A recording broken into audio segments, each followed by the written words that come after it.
Welcome back.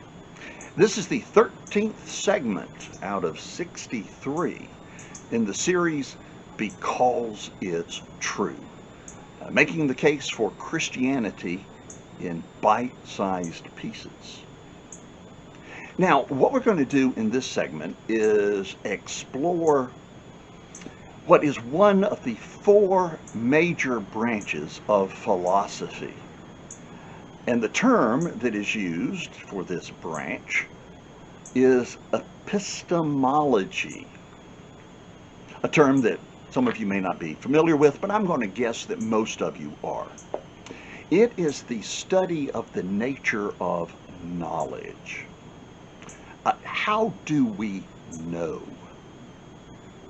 How do you distinguish between a justified belief and an opinion? How do you discern what is in fact true? And at this point, I begin to utilize some crudely drawn diagrams. And here we have a circle representing truth.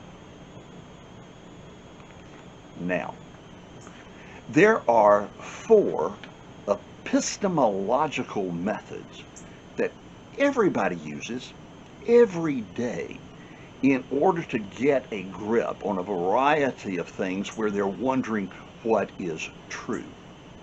And those four epistemological methods are authority, senses, reason, and intuition. Authority, which is accepting as fact the view of somebody else. This is the earliest way that we began to learn. As a child, a parent says to their child, do not touch the top of the stove when it's bright red because it will hurt you. Now, they learn on the basis of that authority. But then comes senses, where we utilize our seeing and our hearing and our smelling and our touching and our tasting. And so as a child, we see this brightness on top of the stove, and we reach out and we touch it. And in fact, it hurts us. And through our senses, we begin to understand that, yes, that is dangerous. Now, the third is reasoning. With reasoning, it's our ability for rational thought, where we think, we infer, we analyze, we discriminate. So, a child, parent says, do not go into the street. You very likely will get hurt if you are in that street. And the child begins to reason, okay, my parent told me, first of all, not to touch the bright, hot top of the stove, and I discovered that they spoke with truth about that, and because I use my senses, and now he reasons, okay, they can be trusted in that area. They must be able to be trusted in this area concerning what is dangerous, and so they decide that it's true. It's dangerous to play in the street. Now, the fourth is intuition. And intuition relies primarily on conscience or emotions. So, you're going, this just doesn't feel right. Or I've I've got a good feeling about this. I think we should go for it. Now, the problem is that none of these four are completely reliable. The fact of the matter is that the conclusions that you reach through authority, senses, reason, and intuition will sometimes fall within the circle of truth, and sometimes they'll fall outside that circle. I mean, how many times have you gone to a news source to find out what happened or what somebody said, and a couple of days later they have to uh, publish a correction? So that source of authority that you went to uh, proved to be inaccurate. Or with reasoning, you go, I like her. I asked her out. She went with me. We had a good time. She said that she'd go out with me again.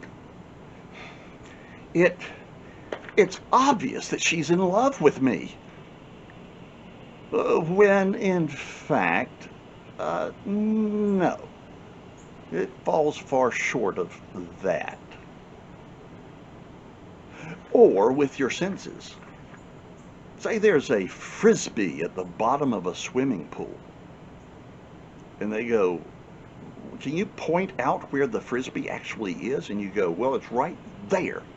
And no, it's not. Because the refraction of light through the water, it gives you the impression through your senses that it's right there, but it's not. It's several inches over.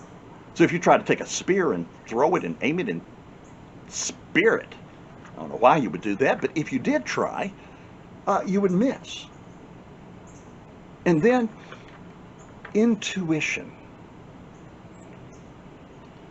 That's the least reliable in my experience, especially when I'm driving.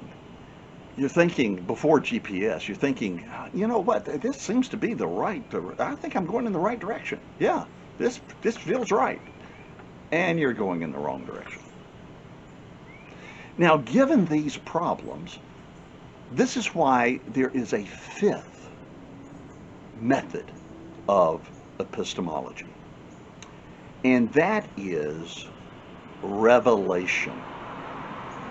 And revelation is unique, whereas the others are humans making the effort to discern that which is truth.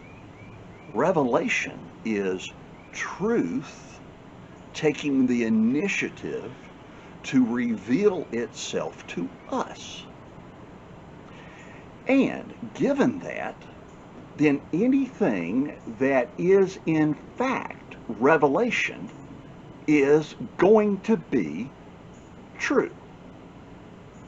Now, granted, we utilize these other four epistemological methods in order to discern if that which claims to be revelation is indeed revelation.